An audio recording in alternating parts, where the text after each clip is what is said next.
Hi everyone, and welcome to my YouTube channel.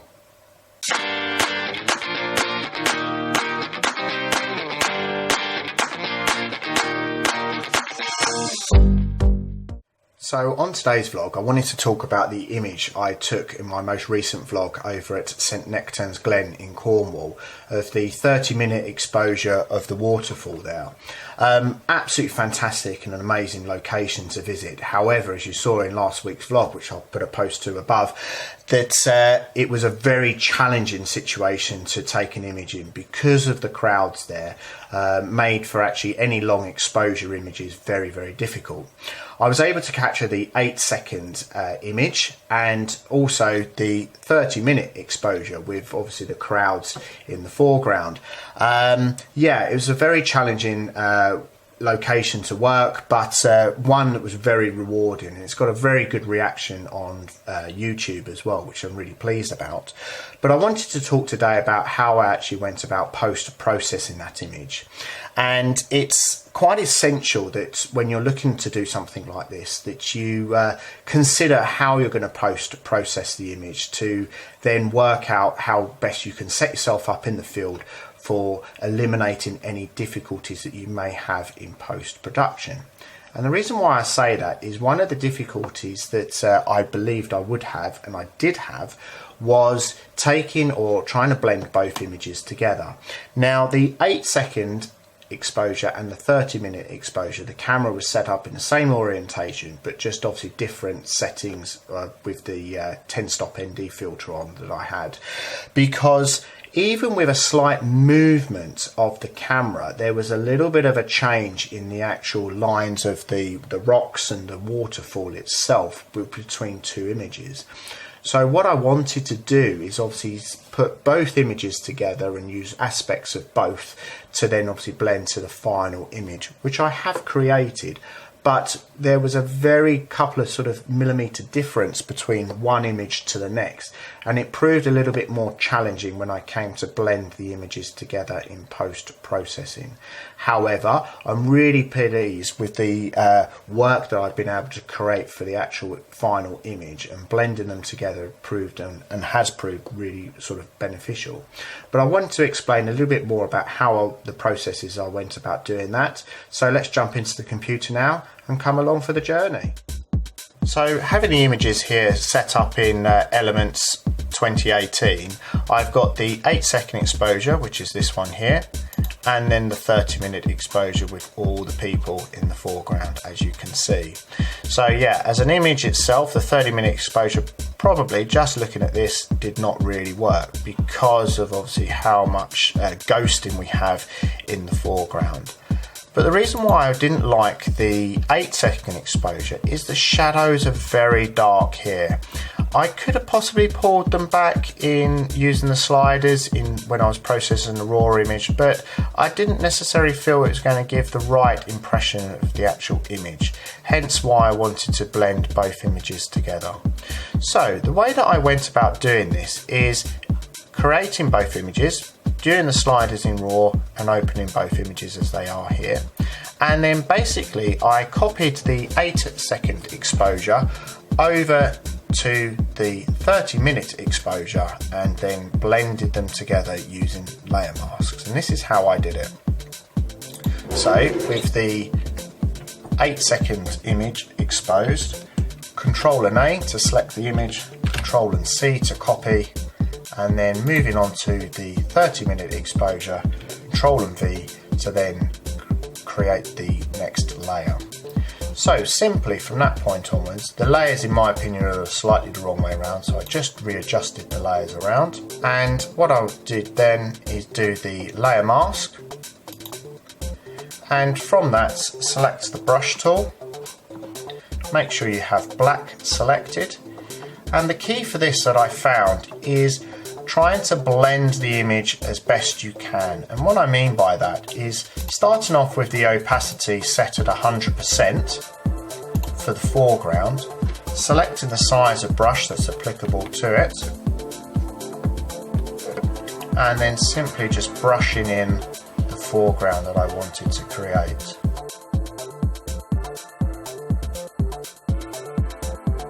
And as you're doing that, you're actually obviously, as you can see, merging the two together.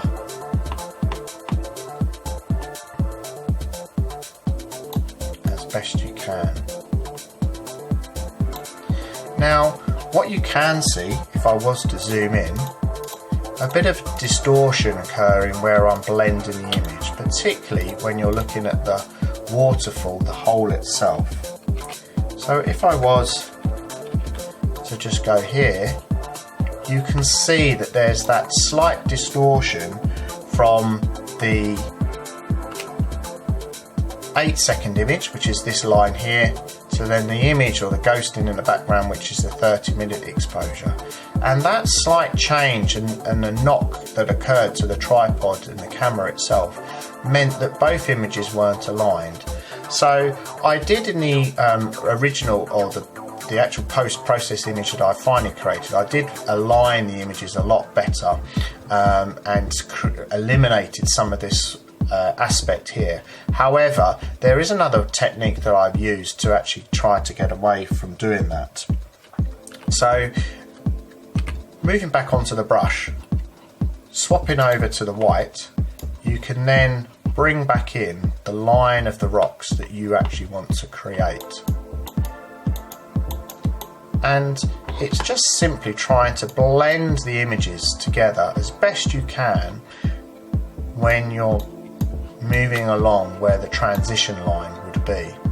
And it's a swapping between the black and the white brushes, and also the opacity as well, and bringing that down to about 60%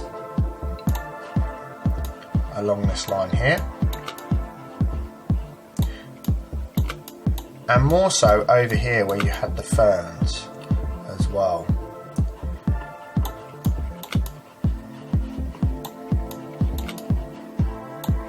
And it's just simply on this image working around as best you can on all of the areas so you can blend it as best together, and using the zoom of the function as well in Photoshop, you can then obviously blend the image a lot better, getting in all the detail that you actually want. Because the waterfall itself was fantastic, and the power I feel that I've been able to create, or replicate should I say, in the 30-minute exposure really produces a really interesting image. Now, inevitably, what will happen with a super long exposure, you are going to get noise within the actual image. And to be fair, that is an aspect that I'm willing to deal with, particularly if you look here. This section of the image is the 8-second exposure, whereas you scroll up and do a bit more pixel peeping, you can see that there's a lot of noise here in the 30-minute exposure. Now, how I eliminated that in the final image was to do some noise reduction within the post-processing program, but also a bit of blending as well. And that's just simply lowering the opacity to about 30 to 40%, and then from there just sort of brushing over to eliminate some of those highlights there. It's not going to be completely gone, however, unless someone's really looking at this image under the zoom tool, you're not really going to see it from afar. But if I was to enter this image into a competition, I will probably work at it a little bit more to reduce some of the noise that you can see within this image. But unfortunately, it is one of those factors. I may well have considered to probably do a bit of a less exposure, so sort of drop it down to maybe a 15-minute exposure, but it's just the way that it is. It's working out what you can actually do with the image when you're there in the actual field, and working out what's best for when you actually do your post-processing. So yeah, this is took quite a bit of work. I'm obviously just flying through it as quick as I can for this obviously demonstration of what I actually did. So looking at the final image, which is this one here, when I've blended it, I've also cropped in a lot more. Let's just get rid of that so we can have a better look at the actual detail. Let's go full screen as well. So zooming in, I've blended in quite a lot of the foreground from the 8-second exposure, and then moving around to sort of this area here, and also on the left hand side of the image. Again, it's sort of feathering it off just to blend it into the 30-minute exposure.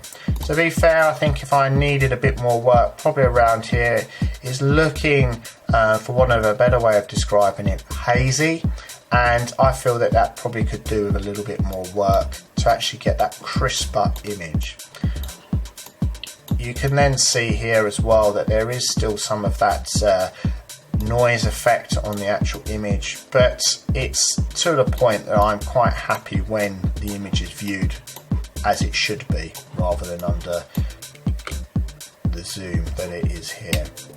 I really like, and what was drawn me to the actual location itself, is just the shapes that are created through the image, with the bridge here of the rocks, and then the pool in the background, or midground should I say, and then this final little waterfall into the pool here as well.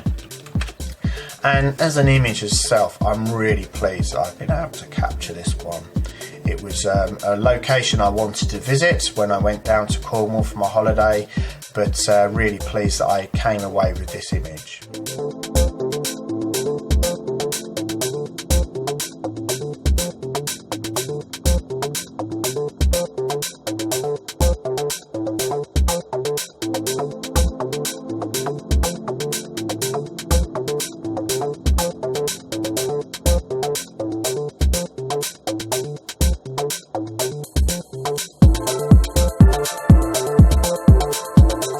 See, there's quite a bit of work that went into that final image, and it's very much a whistle-stop tour of what I've obviously just gone through today. But it was about that sort of blending image from both the 6-second, 8-second and the 30-minute exposure. I describe it also as well as maybe a painter painting a scene, spreading on a thick layer of paint at one end of the image, but then the brush stroke sort of lessens off as the paint becomes thinner across the canvas.